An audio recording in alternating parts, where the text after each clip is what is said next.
안녕하십니까. 관계법규 이재욱입니다. 이번 시간은 주택관리사 관계법규에 관한 사항들을 함께 살펴보아 나가는데요. 저희가 이번 시간에 하여 나가실 과정이 입문과정입니다. 그래서 입문과정과 관련된 자료를 하나 마련해놨는데 저희 교재가 좀 양이 됩니다. 그리고 이 교재를 저희가 함께 해 나가시게 되면 최소한 법규 시험에서 70%까지는 어느 정도 커버할 수 있지 않을까 싶습니다. 그리고 저희 앞으로 주요 사항들이 개정되게 된다고 하면 그러한 것들은 기본서를 통해서 함께 다시 정리해 나가도록 하겠습니다.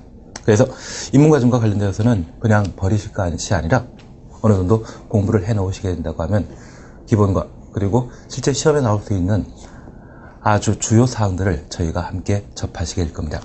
우선 저희가 주택관리사에 관한 사항들을 함께 공부하게 되는데요. 이 주택관리사는 관리 사무소장으로서 공동택의 공용 부분을 관리하는 책임자입니다. 그런데 이러한 공용 부분은 저희 아파트에는 철제 대문 안쪽의 공간을 주거 전용 면적, 전유 부분이라 표현하고 두세대 이상이 함께 사용하게 되는 계단, 복도, 주차장 등을 공용 부분이라 표현하게 됩니다. 그러한 공용 부분은 보통 아파트에서 만들어지게 되는데요. 그러한 아파트를 건축하기 위한 제반, 법령 등을 저희가 함께 공부하게 됩니다. 그 중에 첫 번째 저희가 함께 봐나가실 게 건축법에 관한 사항들을 함께 정리하게 될 겁니다. 여기 건축법은 건축물에 관한 공법상의 규정을 다루게 되는데요. 건축물 구성과 관련된 각종 공법적인 제한 규정들이 현재 나열되게 됩니다. 저희가 앞으로 공부해 나가실 게 관계법규로서 법에 관한 사항들을 함께 정리해 나가게 되는데요. 사실 이 법은 사법과 공법으로 구분하고 있습니다. 저희가 사법에 관한 사항으로 민법과 상법에 관한 이야기를 듣게 되는데 이 민법은 사인과 사인 사이에 수평관계, 대등관계를 규율하게 되는 법체계입니다. 반면에 공법은 국가가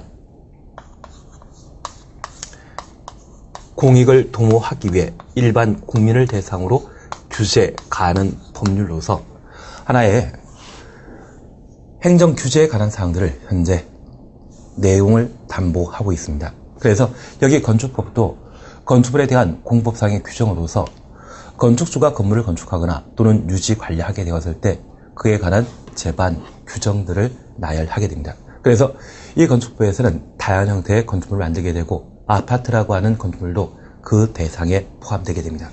그런데 이러한 주택이 20호, 20세대 이상인 때 주택법령에 따라 이를 건설하며 그 공용 부분에 대한 관리에 관한 사항을 현재 마련하게 됩니다. 그리고 이러한 주택 단지 중에 임대주택으로 구성되어 있는 곳이 있다고 하면 그곳에는 임대주택법이라고 하는 공법을 현재 적용하게 됩니다. 그런데 저희가 함께 공부하게 되는 관계법규는 40문제가 출제되게 되는데 그 중에 건축법에서는 8문항 정도가 출제되고 있고요. 주택법은 14문항, 그리고 임대주택법이 4문항 정도 출제되게 됩니다. 그래서 저희 40문제 중에 대부분에 관한 사항들이 이 3개 법령에서 주로 시험에 출제되게 됩니다. 그런데 저희 주변의 아파트는 이러한 3가지 법률 외에 재건축, 재개발 사업을 통해서도 만들어지고 있죠. 그래서 정비사업과 관련된 법률로서 도시 및 주거환경정비법을 함께 공부하게 됩니다. 그러한 사항을 도정법이라 줄여 표현하게 됩니다. 저희 시험에서는 보통 2문항 정도가 출제되고 있고요. 그 밖에 뉴타운 사업을 통해 아파트 등을 만들게 됐는데 그러한 뉴타운에 관한 사업 절차를 다루고 있는 것이 도시 재정 및 촉진을 위한 특별법에서 그 내용을 다루고 있습니다. 그래서 이 도정법에서는 문제 하나가 현재 출제되게 됩니다. 그래서 공용 부분이 만들어지게 되는 아파트 등을 건축할 수 있는 기본 법률 5가지를 우선 함께 공부하시고 그러한 아파트에는 시설 설비에 관한 사항들을 각각 나열하게 되는데요. 그러한 시설 설비와 관련되어 화재 발생 시에 화재에 대처하기 위한 기본 법률로서 소방 관련법인 소방기본법과 소방시설 설치, 유지 및 안전관리에 관한 법률을 저희가 함께 보게 됩니다. 시험에는 소방기본법 2문항, 그리고 소방시설 설치, 유지 및 안전관리에 관한 법률 2문항이 현재 출제되고 있습니다. 그리고 아파트에는 고층인 때 엘리베이터를 설치하게 되는데 이 엘리베이터는 승강기 유지관리법에서 현재 그 내용들을 다루고 있습니다. 저희 시험에서는 동그랑 출제되고 있습니다. 그리고 이러한 시설 설비가 작동하기 위해서는 전기라고 하는 에너지가 필요합니다. 그래서 아파트 단지에는 정전에 대처하기 위해 비상용 발전기를 현재 확보하고 있는데 그러한 비상 발전기에 관한 사항으로서 전기 사업법에 관한 사항들을 저희가 함께 공부하게 됩니다. 이쪽도 문제가 2개 출제되고 있습니다. 그 밖에 공용 부분에 대한 체계적인 관리 등을 도모하기 위해 시설물 안전관리에 관한 특별법을 저희가 공부하게 되는데 줄여 시특법이라고 저희 시험에는 2문항 정도 출제되고 있습니다. 그리고 최근 개정된 사항으로 집합 건물의 소유 및 관리에 관한 법률을 함께 공부하게 되는데 이쪽은 저희 시험 부분에 공용 부분에 관한 사항만 따로 현재 출제하고 있습니다. 그래서 저희가 앞으로 관계법규와 관련된 11개 법률을 함께 공부해 나가시게 되고요. 그러한 11개 법률 중에 가장 중요한 것이 있다고 하면 건축법, 주택법, 임대주택법이 출제 문항이 좀 많이 차지하죠. 그래서 이쪽을 좀 체계적으로 많이 공부해 주시는 게 필요한 것 같습니다. 그래서 저희가 11개 법률과 관련된 출제 경향을 이렇게 함께 봐놓으시고요. 그리고 두 번째 저희가 함께 봐놓으실 것으로 앞으로 저희가 해나가는 공부 방법에 관한 사항을 좀 잠깐 살펴봐 주시면 좋겠습니다. 사실 저희가 자제분이나 또는 조카들에게 공부하라는 이야기를 많이 하신 적이 있고요. 나도 많이 들어보신 적이 있으시죠? 그런데 그 공부 열심히 하라는 이야기는 들어봤는데 어떻게 하는 게 열심히 하는 건지 그냥 시간만 주구장창 보내는 경우도 있습니다. 그러한 것들이 제대로 된 공부 방법인지 열심히 공부하는 것인지 참 모를 때 있는데요. 여기 공부 방법과 관련되어 저희가 생소한 사항들을 함께 공부해 나가게 된다고 하면 우선 많이 듣는 게 중요한 것 같습니다. 그래서 저희가 공부하게 되는 관계법규 그리고 관리 실무 그리고 1차 과목과 관련된 사항으로 민법이나 시설 그리고 회계에 관한 사항들을 함께 접하시게 되는데 사실 민법이나 법규에 관한 사항들은 법대에 입학했을 때 공부할 수 있는 내용이죠. 그리고 시설 개론이라고 하면 내가 공대에 입학한 때 배울 수 있는 여러 가지 내용들을 정리하게 됩니다. 회계라고 하면 바로 경상대 경영학과 공부했을 때 어느 정도 살펴볼 수 있는 사안들입니다. 아마 저희 관계법규 그리고 시설 개론, 회계 등에 관한 사항들을 고려해 보면 이러한 것들은 3개 영역에 걸친 주요 사항들로 저희가 접하게 됩니다. 그런데 사람이라고 하는 게 다양한 탤런트라는 것을 가지고 계시지만 그 모두를 섭렵할 수 있는 사람들은 몇 안 될 겁니다. 만약 가능하다고 하면 아마 그분은 천재라 한번 들을 수 있을 것 같은데요. 그거 쉽지 않으시죠? 그래서 저희가 해 나가시는 것으로서 우선 생소한 영역, 내가 잘 모르는 영역이 있다고 하면 그 부분에 대해서는 많이 들어주셔야 됩니다. 그래서 첫 번째 공부는 많이 듣는 게 필요합니다. 그래서 저희가 동영상이건 또는 스마트폰으로 이 강의 사항들을 자주 접하시고 많이 들어주신다고 하면 그와 관련된 용어에 대해서는 어느 정도 귀에 익숙하시게 되고 그러한 것들이 다음에 공부할 수 있는 기본적인 사안이 될 수 있고요. 이렇게 듣고 어느 정도 그 내용들을 이해하셨다고 하면 진도 나간 부분까지 읽어주시는 게 필요합니다. 그래서 내가 들었던 것을 글자로, 활자체로 봤을 때 내가 제대로 이해하고 있는지를 계속 반복해 봐주시는 게 필요하고요. 이렇게 반복하게 되었을 때는 한 번 반복하고서 읽어봤을 때 그리고 2번, 3번 반복해 봤을 때 차이가 큽니다. 그래서 저희가 처음에 볼 때는 신문 보듯이 읽어주시는데 저희가 여러 번 들어 어느 정도 이해를 하셨다고 하면 진도 과정으로서 또는 내가 계획했던 목표량이 있겠죠. 그러한 목표량이 오늘 1페이지에서 10페이지까지 진도 나갔다고 하면 한번 그냥 읽어주는 겁니다. 그리고 그 다음 주에 11페이지부터 20페이지까지 진도 나가게 되었다고 하면 그때는 이 1페이지부터 20페이지까지 쭉 읽어 나갑니다. 그 다음 주에 또 다시 30페이지까지 진도 나가겠다고 하면 1페이지부터 30페이지까지 읽어 나가는데 저희가 민법 공부하시면서 법의 체계에 관한 사항들을 정리하게 될 텐데요. 우리나라는 독일법의 영향을 많이 받았다는 이야기를 듣게 됩니다. 덕분에 다른 제도와 달리 총칙 제도라는 것을 따로 두게 되는데 여러 가지 작문 사항 중에 아주 중요한 사안들을 먼저 하는 것이죠. 그리고 그러한 사안들이 저희가 자주 보고 자주 익숙하게 해놓는다고 하면 시험에 뭐 나오겠습니까? 내가 잘 많이 봤던, 익숙해 있던 그러한 부분들이 나오죠. 그래서 중요한 것들이 앞에 나오고 있는 게 대부분의 시험 형태입니다. 그래서 저희 민법이든 또는 법규이든 또는 나머지 시설이나 회계나 일단 그 내용들은 중요한 부분을 앞에 수술하기 때문에 그러한 것들을 많이 보면서 익혀주시는 게 필요합니다. 그리고 이러한 것들이 어느 정도 파악되었다고 하면 그 다음에는 다른 사람과 이야기할 수 있고 내가 모르는 부분이 있다고 하면 그에 대해 질문하고 그리고 서로 토의하여서 어떤 의논하는 그런 과정들이 필요하게 되는데 그러한 것들을 말하기 단계라 표현합니다.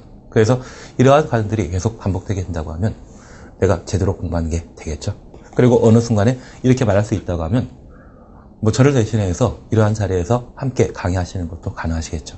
그래서 저희가 공부하라 하는 것은 일단 많이 듣고 생소한 내용을 많이 들어주셔야 되고요. 그 다음 단계는 관련된 사항들을 자주 많이 보고 그리고 그것을 사람들과 좀 의논하고 토론할 수 있는 그런 과정들이 필요한 게 제대로 된 공부 방법이 아닌가 싶습니다. 그래서 지금까지 저희가 한 간략하게 10분 정도 오리엔테이션에 관한 사항들을 보셨는데 출제 방법에 관한 사항과 저희 관계법규가 대부분 공법에 해당된다는 것, 그래서 국가가 국민을 대상으로 규제를 가하는 법률이다. 그리고 공부 방법에 관한 사항들을 함께 보셨습니다. 그러면 이번 시간에는 저희가 건축법에 관한 사항들을 우선 함께 살펴보도록 하겠습니다. 그래서 저희 첫 번째 건축법 찾으셨죠? 여기 건축법은 건축물 구성과 관련된 공법상의 규정을 다루게 됩니다. 그래서 이 건축법에서는 건축물과 관련된 가장 기본적인 일반법에 해당되는 것으로서 건축물에 대한 기본 구성 요소 등에 관한 사항들을 함께 살펴보도록 하겠습니다. 그래서 우선 건축법과 관련된 사항들을 함께 보게 되면 이 건축법은 크게 세 가지 테마로 현재 구분할 수 있습니다. 건축법령의 적용 대상, 적용 범위에 관한 사항들을 저희가 살펴주셔야 되고요. 그리고 그러한 건축물을 어떤 방법으로 건축하게 되는지 건축 절차에 관한 사항들을 함께 살펴주십니다. 그리고 건축물을 건축하게 되었을 때 나타날 수 있는 각종 구성 요소에 대한 규제, 건축 제한에 관한 사항들을 함께 보시는 게 그 내용이 되게 됩니다. 우선 적용 범위와 관련된 사항들을 함께 살펴보시는데요. 건축물을 구성할 수 있는 공간을 대지라 표현하고요. 이러한 대지는 저희가 흔히 맹지란 말과 비교해 들어본 적이 있을 겁니다. 특히 맹지라고 하면 도로 없는 땅으로서 사람의 출입이 곤란한 곳을 맹지라 표현하고 도로에 접해 있는 땅을 대지라 표현하고 있습니다. 기본적으로 건축물은 대지에 건축할 수 있고 맹지의 경우는 건축물의 건축이 불가능한 것이 특징입니다. 그리고 이러한 대지에는 다양한 형태의 건축물을 현재 두게 되는데 그러한 건축물에 대한 기본적인 사항들을 저희가 함께 보시게 됩니다. 그리고 이러한 건축물을 새로 만드는 것이 있다고 하면 신축이라 표현합니다. 그러한 건축물, 건축에 관한 사항과 하자가 발생하게 되면 이에 대해 수선하게 되는데 그 수선 중에 대수선에 관한 사항, 용도 변경 등에 관한 사항들을 저희가 함께 보게 될 겁니다. 그러면 우선 첫 번째 적용 범위와 관련되어 건축물 구성에 관한 사항들을 함께 살펴보십니다. 먼저 기억 보시니 건축물 찾으셨죠?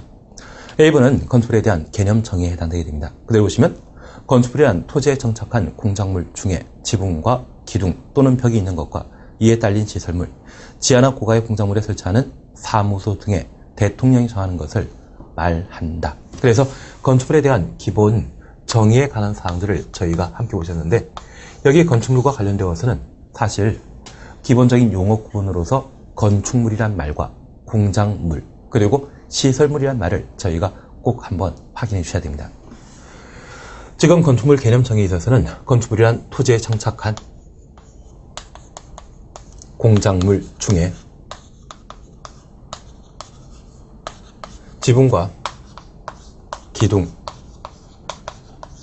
또는 벽으로 구성되어 있는 것을 건축물이라 표현하고 이러한 건축물에 달려있는 각종 시설물을 건축물이라 표현하고 있습니다. 그리고 지하 또는 고가에 설치되어 있는 각종 사무소 등을 건축물로 파악하게 되는데요. 이러한 건축물과 관련되어 저희 건축물이란 용어, 그리고 공작물이란 용어, 시설물이란 용어를 각각 살펴보셨습니다. 그런데 사람이 주변의 다양한 물건들을 보게 되었을 때 이러한 물건에 대해서는 인공물과 천연물, 자연물로 각각 물건을 구분하게 되는데요. 저희 주변에 산이나 또는 땅이 있다고 하면 대부분 자연물, 천연물에 해당되게 됩니다. 그러한 땅에 사람이 인공을 가미하여 도로나 또는 산에 터널을 만들게 된다고 하면 그러한 인공을 가미한 일체의 것들을 모두 시설물이라 현재 표현하게 됩니다. 그러한 시설물 중에 돌출되어 있는 광고판, 광고탑 등이 있다고 하면 그 돌출성을 인정하여 공작물로 현재 파악하게 되고요.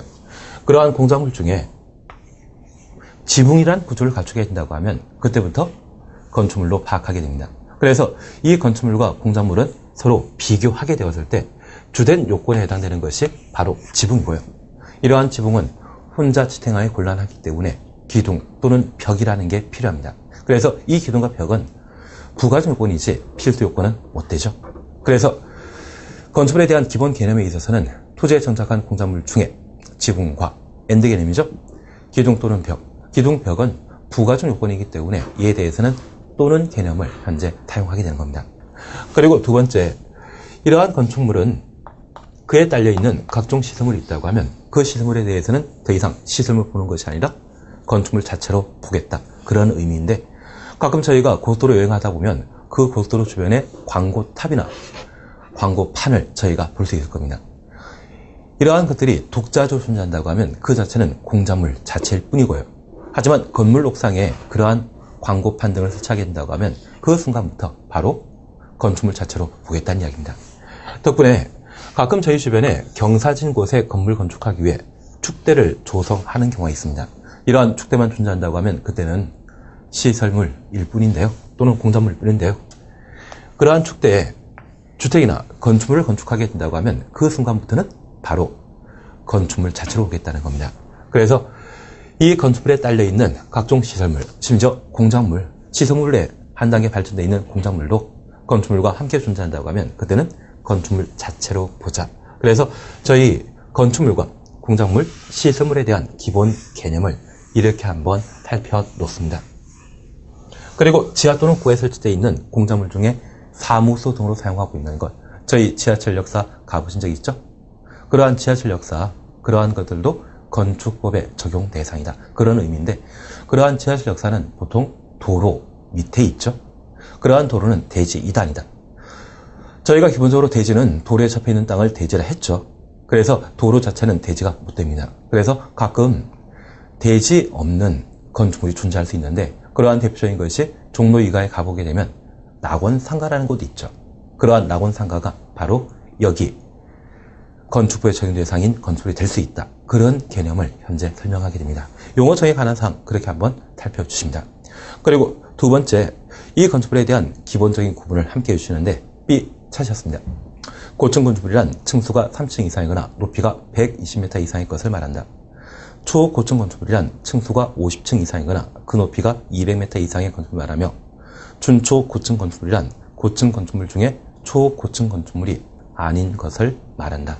그래서 건축물과 관련된 기본적인 개념 구분을 저희가 함께 나가시는데 저희 주변에는 참 다양한 건축물이 있습니다. 그런데 일반 건축물 중에 일정한 조건을 갖추게 되면 그 순간부터 고층 건축물이라고 현재 표현하고 있습니다. 그러면 이러한 건축물 가끔 10층짜리도 있고 20층짜리도 있죠. 그러한 건축물 중에 층수가 30층 이상 붙는 그냥 건축물이 아니라 고층 건축물로 불러주자. 그런 의미이고요. 이러한 30층 이상 건축물 중에는 63빌딩도 있죠.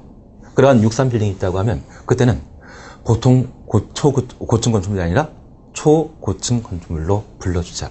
그래서 저희 주변에 건물이 만들어지게 되면 이러한 건축물 중에 29층 이하라고 하면 그냥 건축물로 불러주고 그 규모가 30층 이상 붙는 고층 건축물로 불러주자. 그런데 이러한 30층 이상 건축물 중에 그